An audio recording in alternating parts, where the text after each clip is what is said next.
Let's go straight to Pretoria now, where we're joined from our studio there by the Public Protector, Thuli Madonsela. Advocate Madonsela, good evening, and thank you very much for coming in. Legally speaking, can this report be downplayed or considered alongside other reports on Nkandla, or must it be dealt with point for point, finding for finding? It has to be decided on its own. Of course, the task team report can be considered by government in its own right, but this report did not be compared with that one because the task team was an internal report. The reason I ask that is because we've had that response from Jeff Khadebe speaking on behalf of government, saying that it stands by its position that all the upgrades were necessary for the president's security, something which obviously contradicts certain aspects of your report. Well, it's not just contradicted by my report, it is contradicted by the minutes of the minutes of the project team. The minutes of the project team will indicate that some of those items were not security items. Advocate Madonsela, I just want to talk very quickly just about one point that seems to have encapsulated or captivated people's attention around this issue, and it's about this fire pool / swimming pool. Your team was on the ground there. Can you definitively say that it was in fact a swimming pool? It is a swimming pool. Government has not denied that it's a swimming pool. Government has simply said it's a swimming pool that is meant to have a dual purpose: fire and entertainment or recreation for the family. However, in terms of the minutes of the project committee, it was initially just meant to be a fire pool, and then they decided they would convert it into a swimming pool at the owner's expense. All right, let's talk about some of your recommendations, Advocate Madonsela. The President himself has to pay back some of this money, the price tag of which will be determined in conjunction with the Treasury. How soon are they legally expected to act on that? The President is supposed to advise Parliament within 14 days of the decision he has taken on my findings and what he intends to do with the remedial action I've asked him to take. Your report goes on to say that Zuma was wearing two hats, one as guardian of public resources, another as beneficiary of the same, and he failed to discharge his responsibility in terms of the latter. That's a pretty damning statement. And against that particular backdrop, Advocate Madonsela, is it simply too simple to ask that he only pay back the money when it's clear that this is more than just about money, but about ethics and stewardship?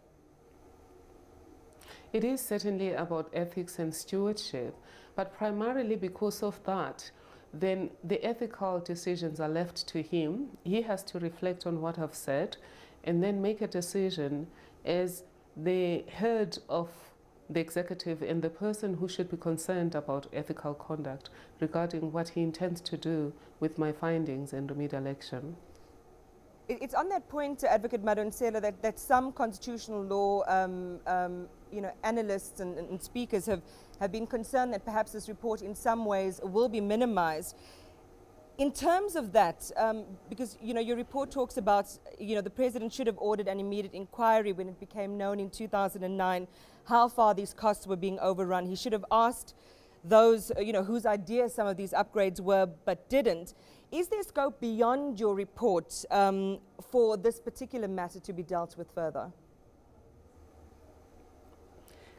I have played my part.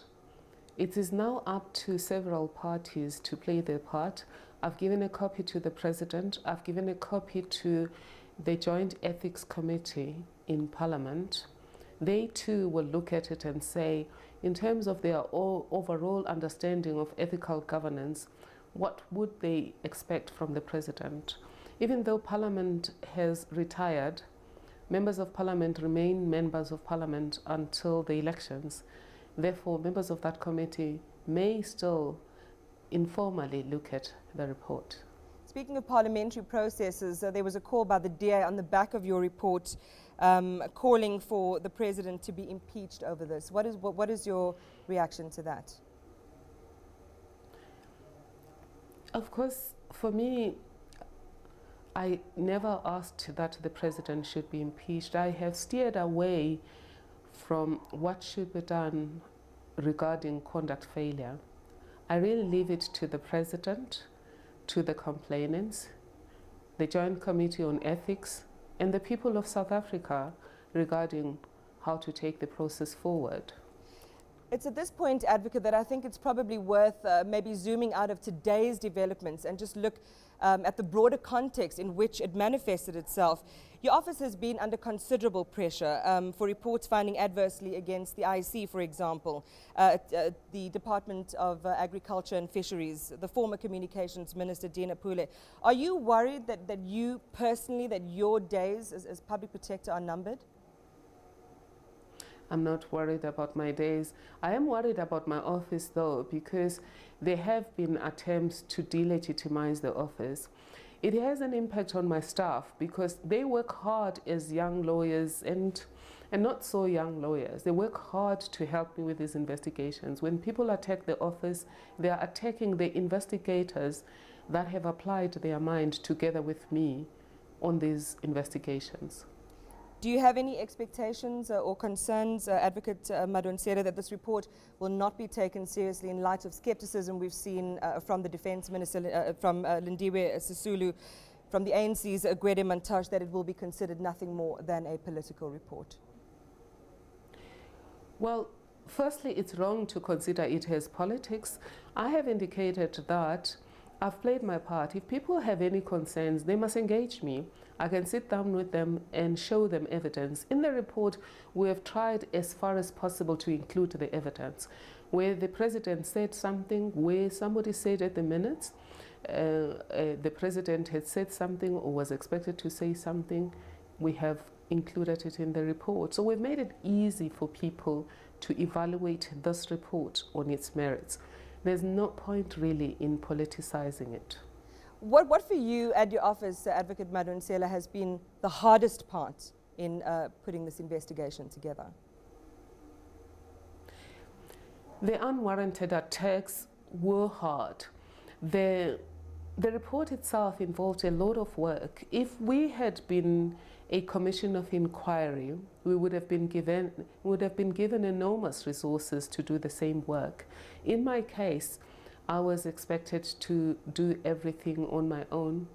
Also, the saddest part for me, though, was the fact that as the enforcer of ethics, I felt as if it was left to me to determine the rules. My understanding was that government makes the rules. I had expected some concessions. I was totally saddened, actually shocked by the fact that nobody came forward and said, we missed a spot. And in this particular matter, we apologize and we intend to do things differently going forward. Because that's what is ethics about. It's about people accepting the rules that they themselves created, accepting the moral values that underpin those rules, and sometimes being the first to say, I was wrong. Perhaps the final thing I can put to you, Advocate Madonsela, is, are you relieved it's over? I am relieved that it is over.